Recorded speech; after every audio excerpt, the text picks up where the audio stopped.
I'm Eleanor Young, architectural journalist and editor of the RIBA Journal.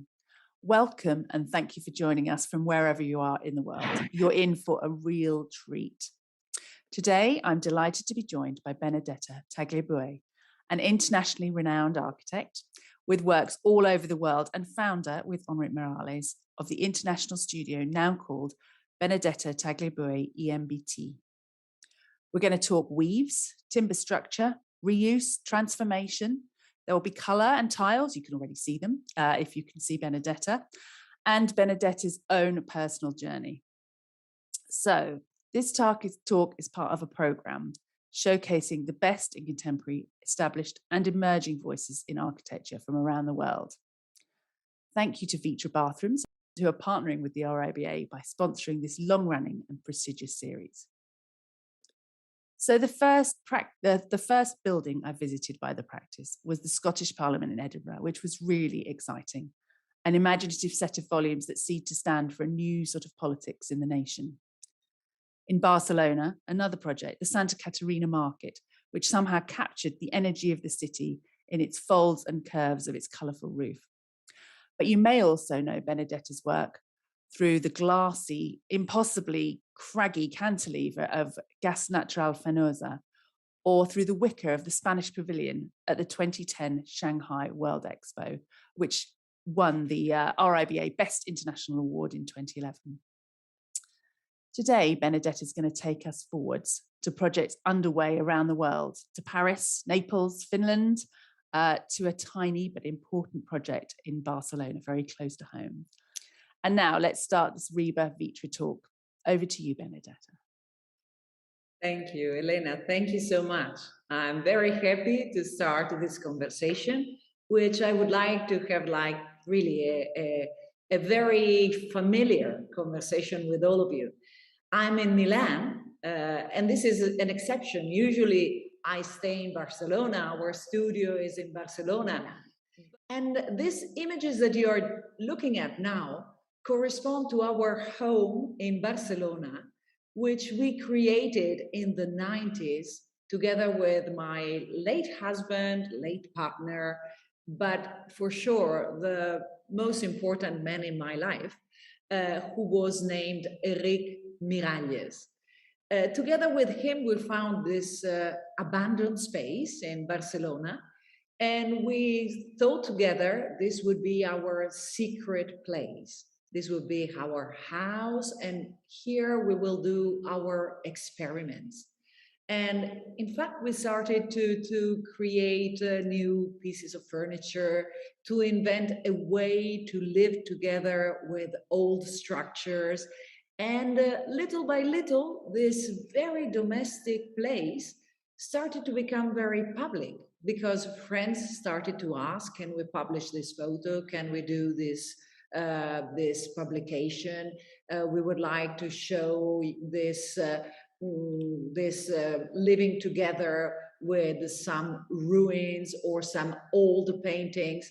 And we started to accept, and we realized that actually our home, which was designed at the beginning to be really private and to be really our personal experiment, this became so public. Here is my late husband, Eric, drawing at his drawing table in the 90s. And here we have the two of us in the studio, where we have found all this old painting on the wall, and we decided to keep them. And now we are in Milan, and we are showing these same pieces of furniture that we have at home in a space in the university, in the great Salone. You see that we have drawn on the floor our own home, as if it's a plan, and the plan is going in a new space, is becoming like a big carpet on the floor, And we are invading this university hall with our own home and our remains and our lamps and a beautiful piece like the one you see there, which is totally movable and which we had never seen before. We had drawn it in the 90s, but it was then sent to Finland in the Alvarado Congress.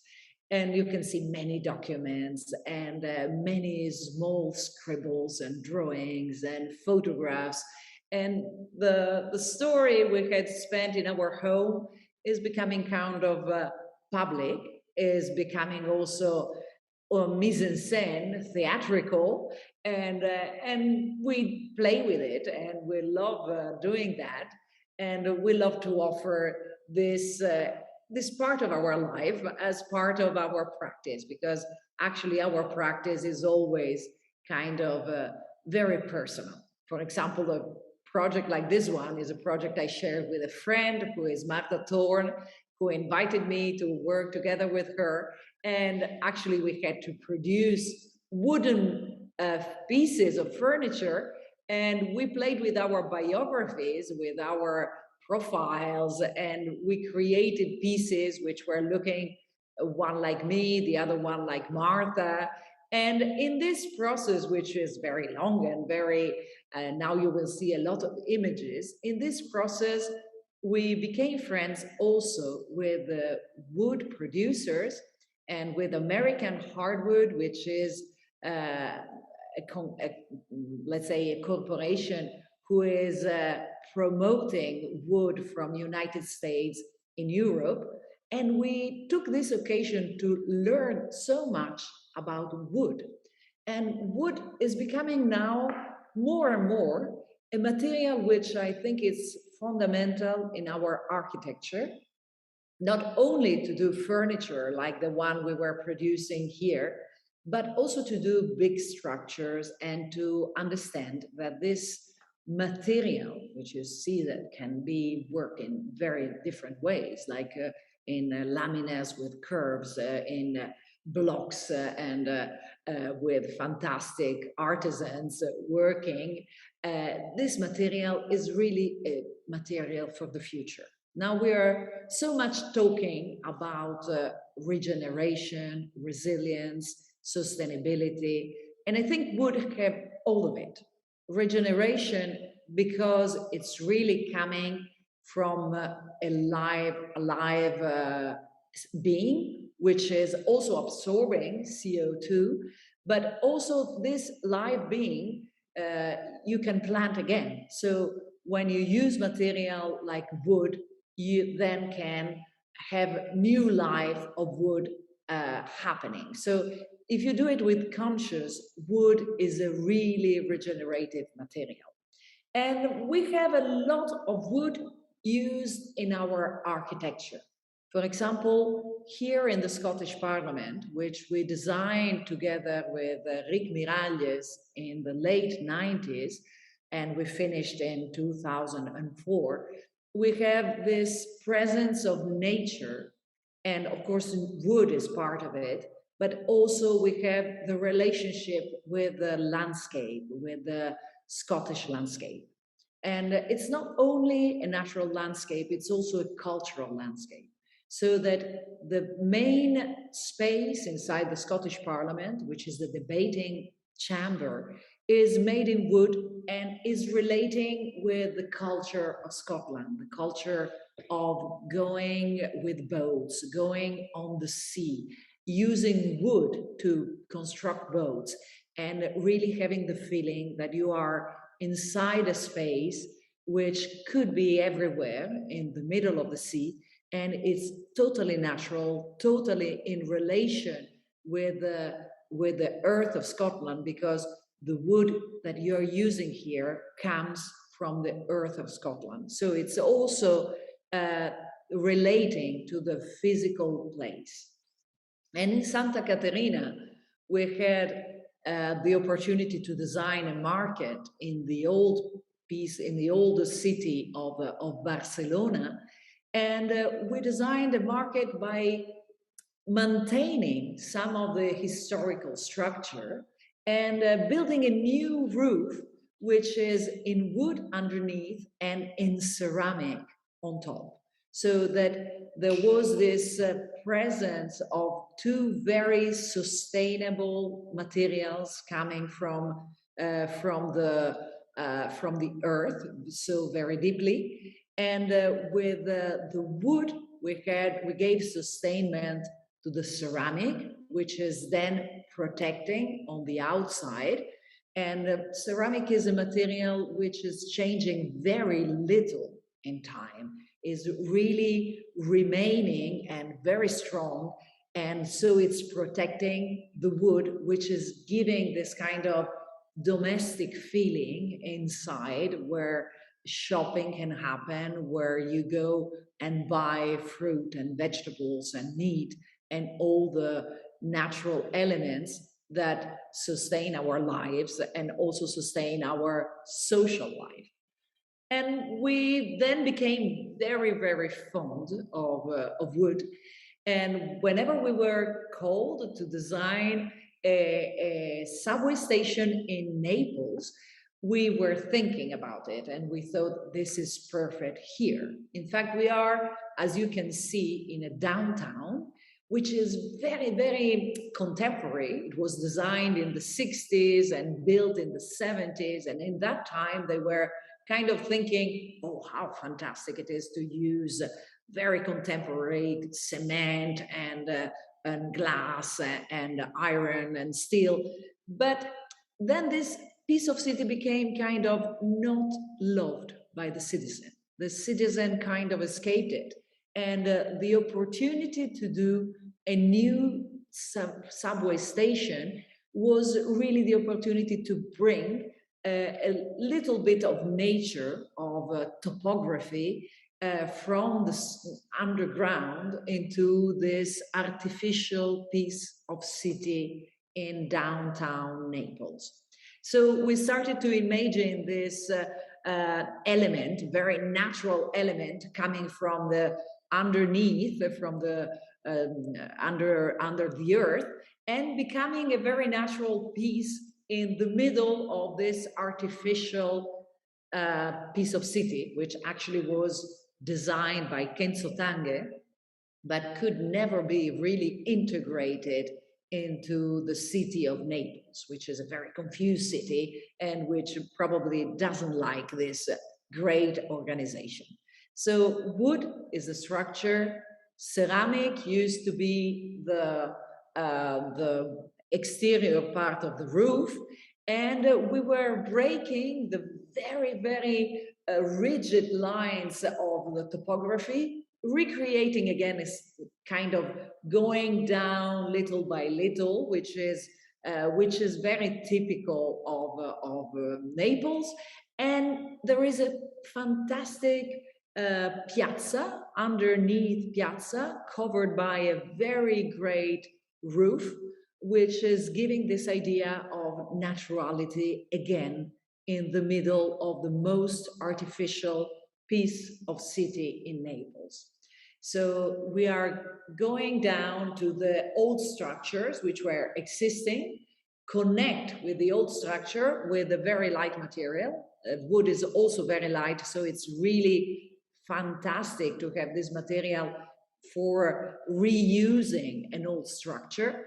And now this is underway. We are in a series of stations for the subway in Naples, which is called the 3A line, subway line, because we have beautiful architecture, beautiful art, which is usually introduced, and also archaeology, because most of the station find archaeology. Actually, we will not have archaeology because our archaeology is Kenzo Tange of the 70s, but we are very happy to play together with this type of architecture.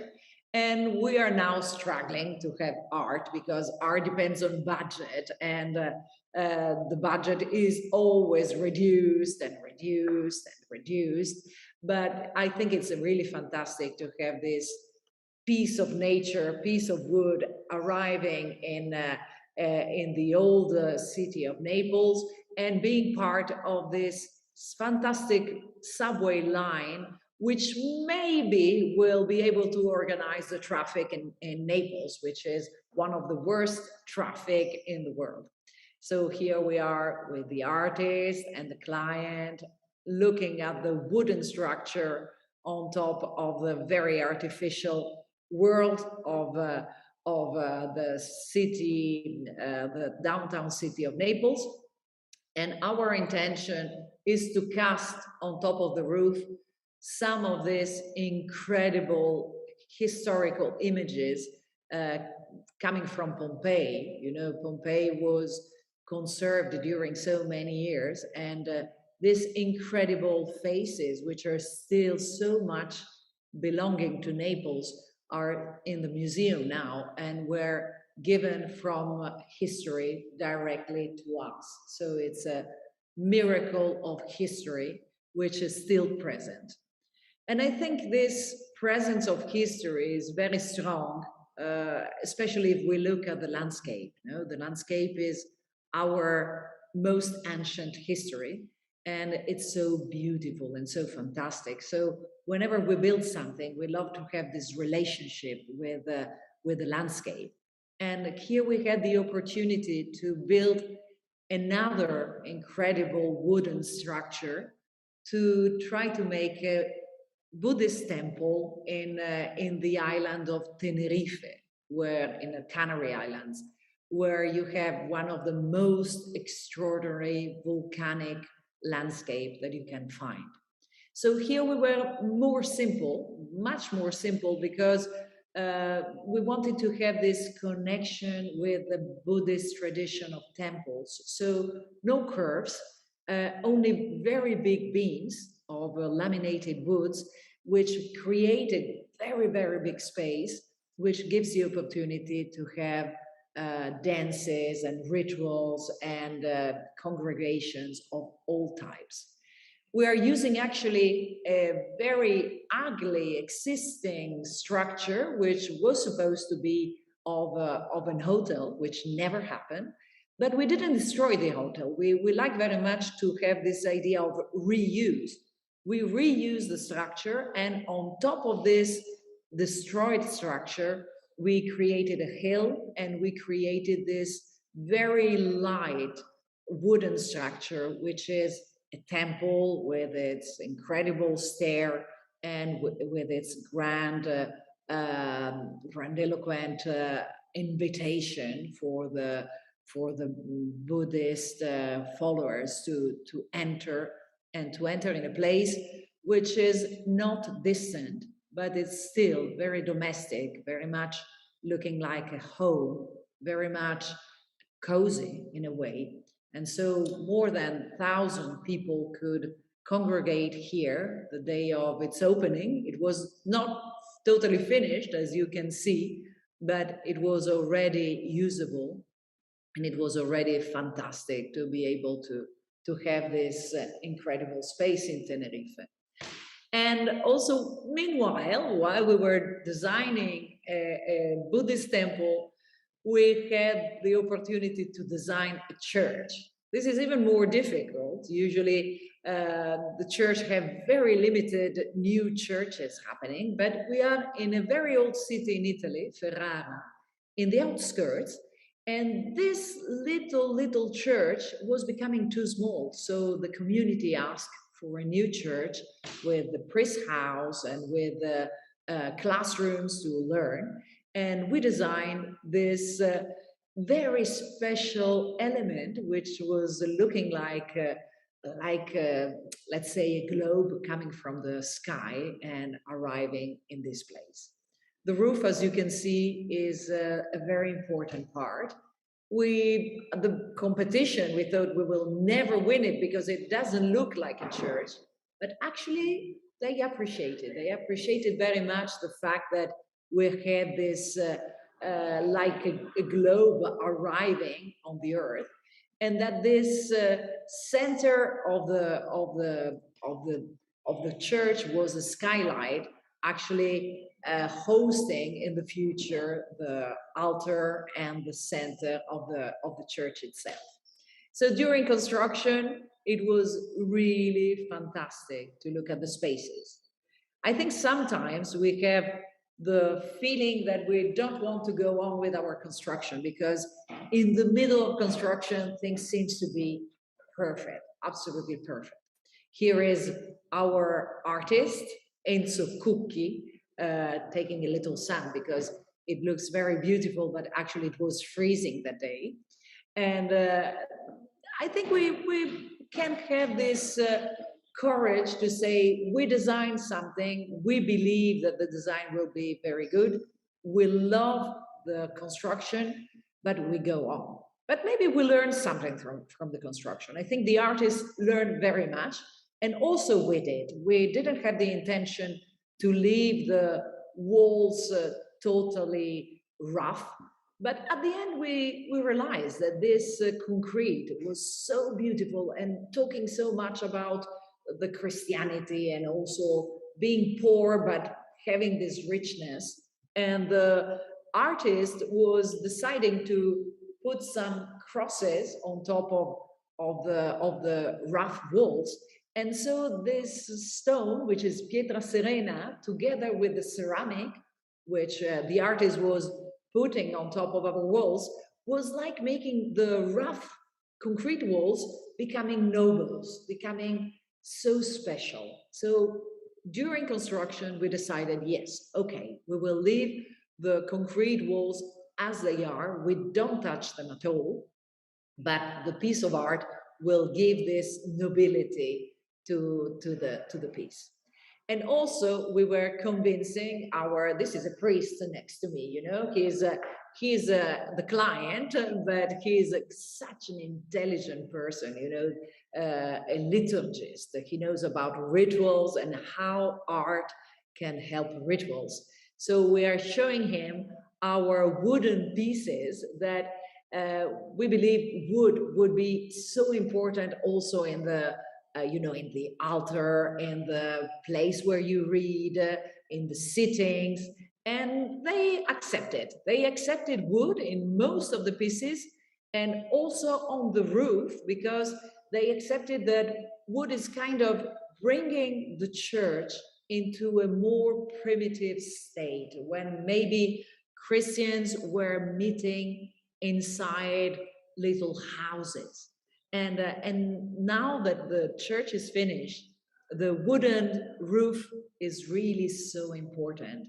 And you can see in the distance the wooden pieces which are helping the Madonna to be there, or helping for reading the scriptures, or for sitting down when it's necessary to sit down. But they couldn't accept the wood for the altar. They said, no, the altar has to be more eternal, so it's a stone. It's a real piece of stone which we are putting on in the middle of the church, underneath the light, and behind there is this crosses, stone crosses put by Enzo Cucchi, where the ceramic is helping with these small colors and pieces and reflecting the light.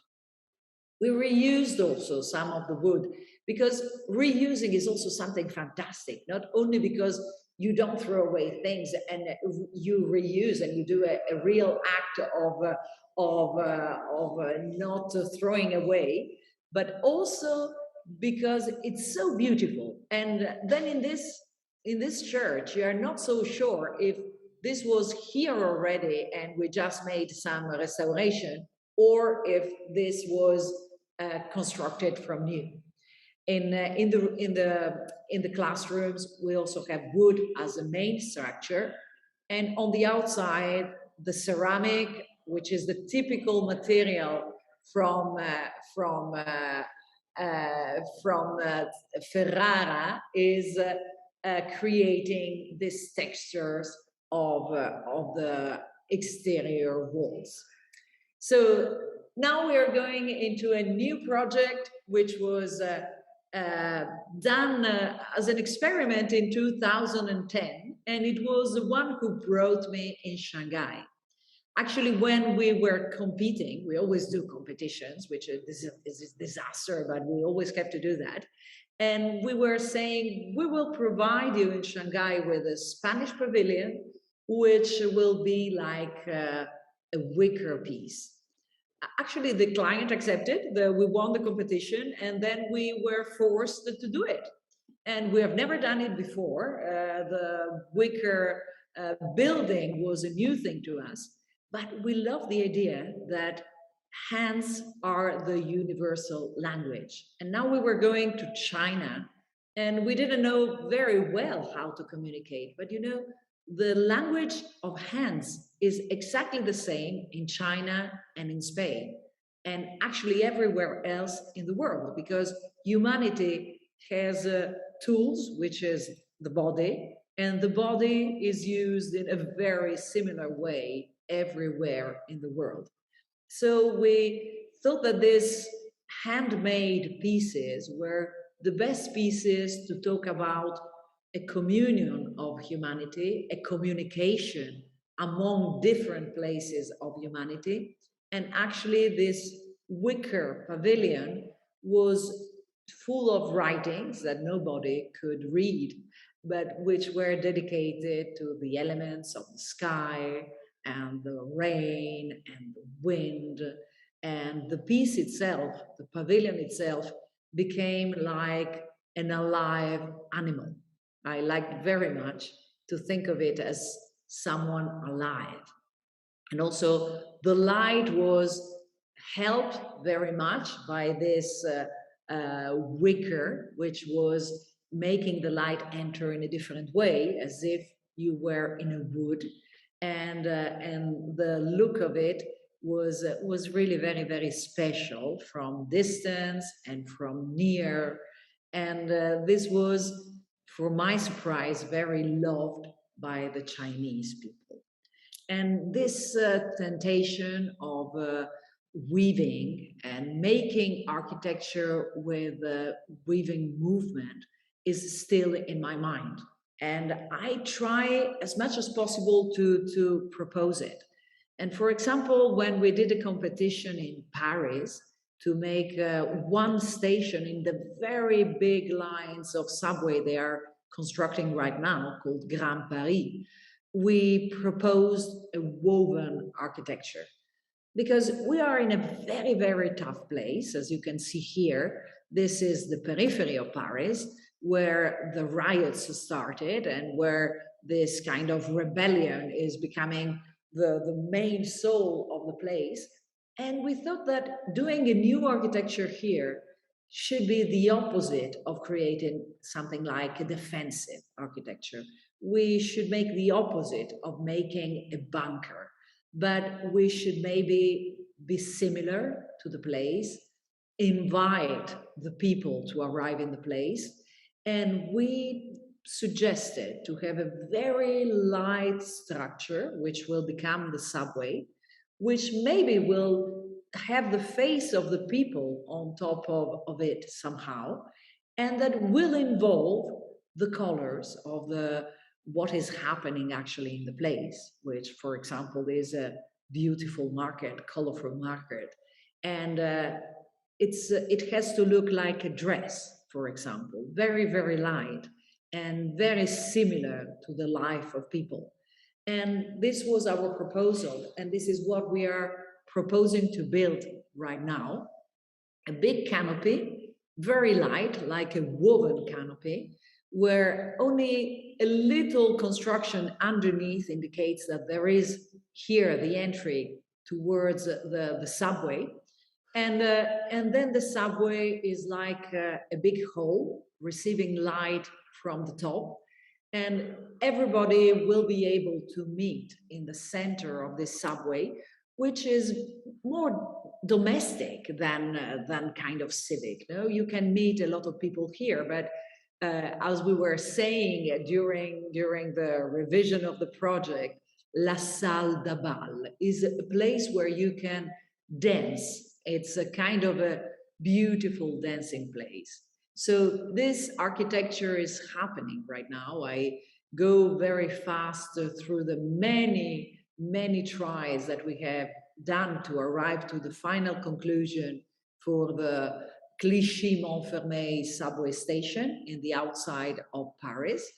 And it's really beautiful to have one of the best artists, GR, now collaborating with us in this beautiful subway. This is the Biennale. We go through, I think we have to go through very fast because I put so many images. We are now explaining a very interesting reuse of an old pavilion, always in the outskirts of Paris, in Romainville.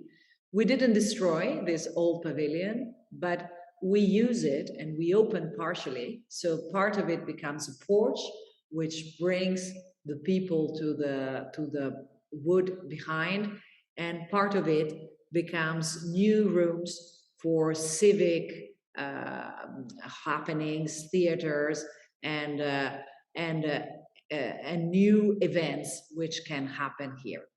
So you see here, we were maintaining the pavilion, and we were maintaining the structure and enlarge it in the back and make it look new, and using material which is produced here, which is aluminium, and the aluminium and the bricks and the old steel structures are all reused and give new life to the artistic possibilities of this peripheral city called Romainville.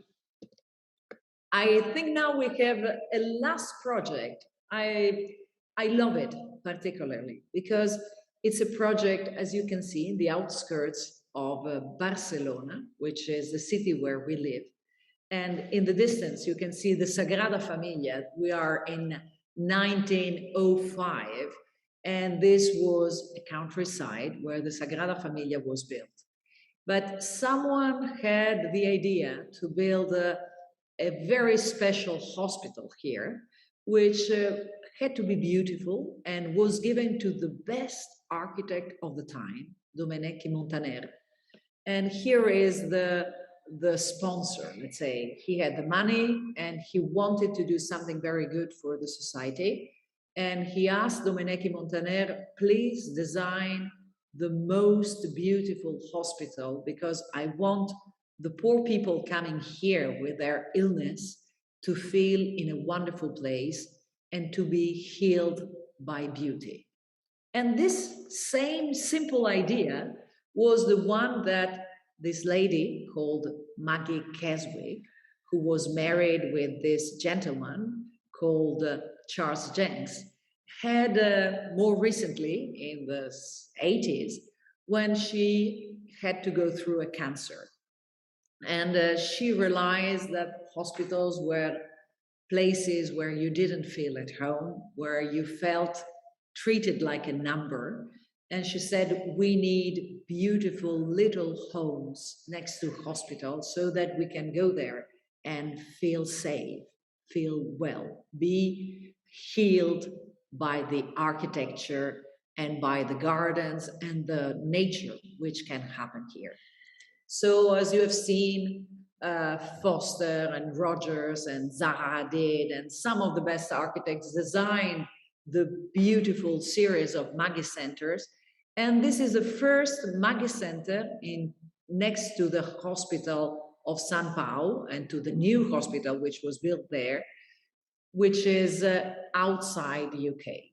We were inspired by the fantastic, beautiful floral and ceramic architecture of Domenico Montaner, and we suggested to have something like a little flower becoming an architecture which is hosting the people who wants to escape from the hospital and wants to come here to feel safe, to feel more healthy, and to feel at home, so that an illness can be better accepted while you are here in this beautiful space.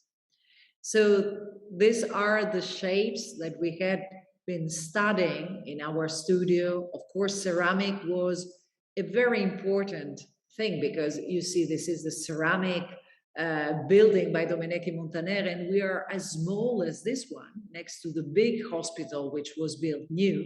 So this is the big hospital, and this is our small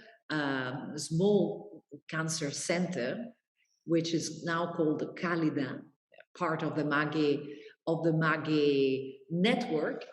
And the skin is very much trying to make a relationship with the ceramic tradition of the modernistic Catalan movement in Barcelona. And everything is mixing with the garden and with the landscape. And this is really a building immersed in the landscape, and which tries to become landscape itself, because we really believe that the power of landscape is to be healing, is to make people feel well, so that the architecture we are designing is trying to imitate nature and gardens, and become like a garden in itself, and at least totally integrated with the outside and with the garden. So from the hospital now, you can see this small house, a small building, which is attractive, which is special, which is in between the new hospital and the old one by Domenech Montaner. And then you can enter in this secret door. And when you enter the secret door, you find a garden, which is now full of vegetation. It's not like at the beginning, these photos are from the beginning. And then when you are in the garden, you already feel kind of protected. And you have this feeling that this is a home protecting you. And then little by little, you get inside, and inside you have even more this feeling of being protected, of being able to look outside, but also to have this possibility of taking a cup of tea, which was the idea of Maggie Keswick, and feeling home, and really having a conversation with a friend, a conversation with some other people in your condition, or simply hide somewhere in some corner of the space, and really have this glimpse that our health and our future in the cities and in our constructed environment can get much better, while we understand more of ourselves, we understand more of how important it is to be linked with nature, linked with our culture, with our past, and with the origin of our humanity. So I think this is everything. And I thank you very much to have listened to this until now. And I hope that this is really an example of how we can design architecture in a more sustainable, more natural way. And this is something that we are doing in our office. I think so many other people are interpreting this in different ways. And I think this is the best. And this is why we really have to trust architecture and invention to make our future lives much, much better. Thank you. Thank you very much, Benedetta. That was fascinating. And I mean, a huge number of very different kind of projects, which I mean, I don't think anyone would have kind of brought them all together without having had that conversation with you or listening to you now. I mean, there are a lot of cross-cutting themes, but I thought it was particularly interesting how much you talk about home. You started your slides with the sort of sense of your own home and how that's become more public. We ended with Maggie's and that kind of the safety of home, if you like. I've often thought that it's something that's really missing, the sense of coziness, of warmth of home. That's really missing in a lot of modern architecture. Could you give us some of its ingredients? 2 or 3 things that maybe other people could take away and say, yes, okay, I need to make it more like this. I can do it in this way. I think in a way we are learning. No, we in our studio we think we are still learning all the time, and what we discovered it was really that every time we were trying to link to what we have discovered in our home. So in our home, it's a first place where we discover what is important, how we love to live, how we love to stay, and then if we can try to apply it in a public space, this is fantastic. No? And I think this idea, so simple, was the one that Maggie had. And you know, on top of this simple idea, this series of incredible centers is happening. So I believe that simple ideas are so important. So yeah, so it has to be held in your head. I mean, it's not just a table and a cup of tea in a Maggie Centre, which is kind of the central welcoming concept. But I mean, I think you're also talking about scale, about warm materials, perhaps about a certain level of complexity. yes, Those are the things I take away from your work. yes, it's true. A sense of complexity, but also a sense of feeling that you belong to that. And this is something that we are trying very much. For example, in these difficult places like the outskirts of Paris, Clichy-Montfermeil, we observe very much how people live, how they dress, how they move, what they do. And we try to include that into the space, into the architecture we are designing. We are not bringing, let's say, our preferred things, but we are trying to get them from the place so that maybe people will feel more belonging to that place. So this sense of belonging is very important, and there is not one recipe to do it right. There are a lot of big issues at the moment. Perhaps one of the biggest is climate change and how architects fit into that. You've talked about timber building, and timber structures have certainly been something that's been moving us forward in the discussion about how to build with less carbon. And you were pioneers with the Scottish Parliament. What else can architects be doing? What can they be doing to reduce climate change? I think we can be sensible, have a good common sense, and in a way, some of that we had been doing in the past without knowing that it was being sustainable.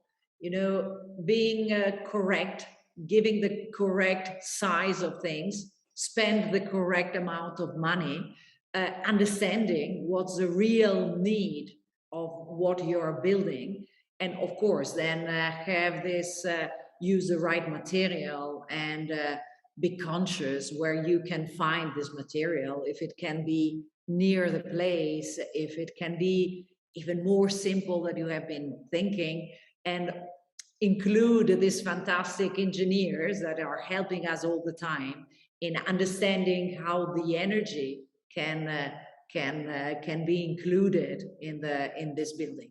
So we're working very much with engineers who are involved with energy. And energy is a very big word. You know, you start with the heating and the air conditioning, but you get much more. So when you involve them at the beginning of the design, this is so much important. Yeah, you talk about less, and yet yours is a very maximalist architecture. I mean, we're looking behind you. That's not a wall. That is a lot more than a wall. Your roofs are full of extra shapes, extra colors. I mean, how many people actually pay attention to the color of a roof, for example? I mean, yes, they do, but not in the kind of level of detail it seems to come from you.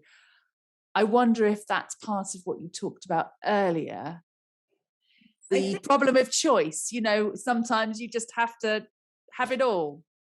Yeah, this is maybe our tendency, but I think in a way this kind of complexity is also important for many things. First of all, I think design is very clever. Is a very clever tool. Is like technology. You know, technology can help us in waste less, in have good ideas of how to make the best out of the resources we have.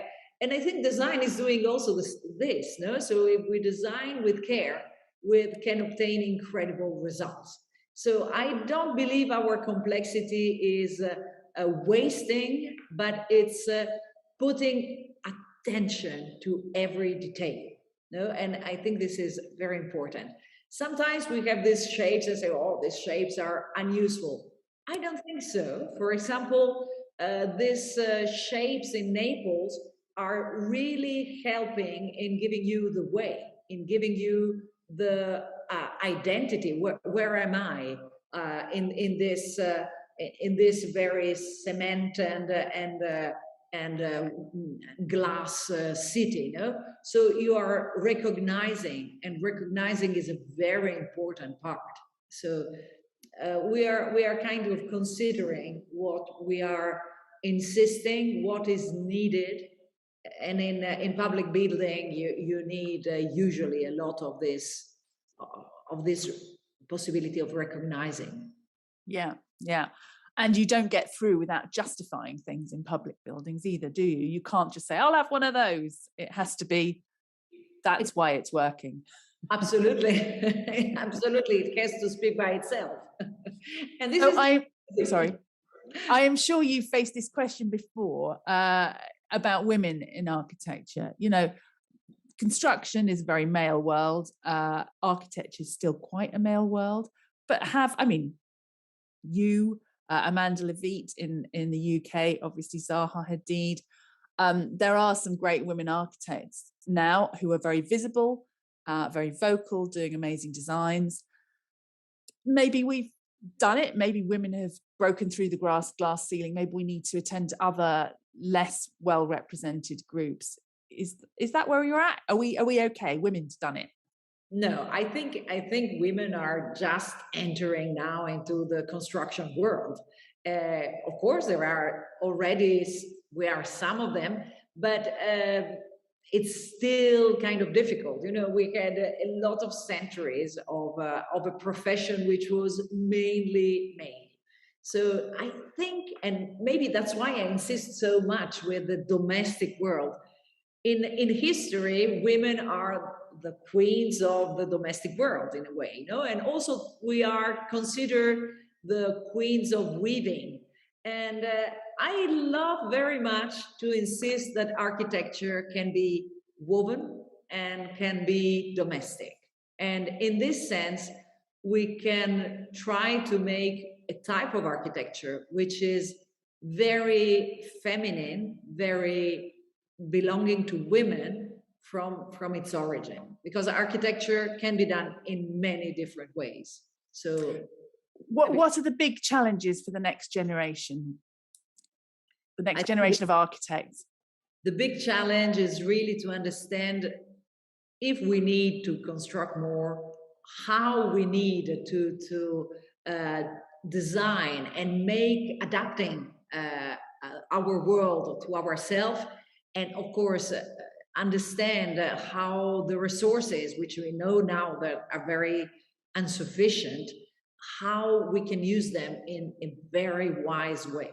So I believe we can go on. I don't believe in going back and kind of saying, oh, we were kind of sinners and we will not sin anymore. No, I don't believe that. I believe we have to be wise and go on understanding new ways. Do you have, this is the last question, so it has to be this, do you have a dream project? Is there anything you would really still like to design that you haven't had a chance to do? I always answer this question like saying, I don't have one dream project, because every project I do becomes my dream project. And I was so lucky to design a church, to design a Buddhist temple. This is really incredible, you know, it's a fantastic, and also a Maggie Center, places which are not designed because you want to gain a lot of money, but because you want to make really the best out of it. And there is a long history behind. and also being generous towards the people. So I was very happy with what I did. I'm very happy with what we are designing right now. And everything becomes my dream project. Thank you, Benedetta. And thanks to you in the audience and to VitrA Bathrooms for partnering with the RIBA on this event. More talks will be happening throughout the year, digitally and in person, so keep a lookout for them. And a very special thanks, Benedetta. It's been an absolute pleasure talking to you and finding out about your work. Bye-bye for now. Thank you very much. Thank you.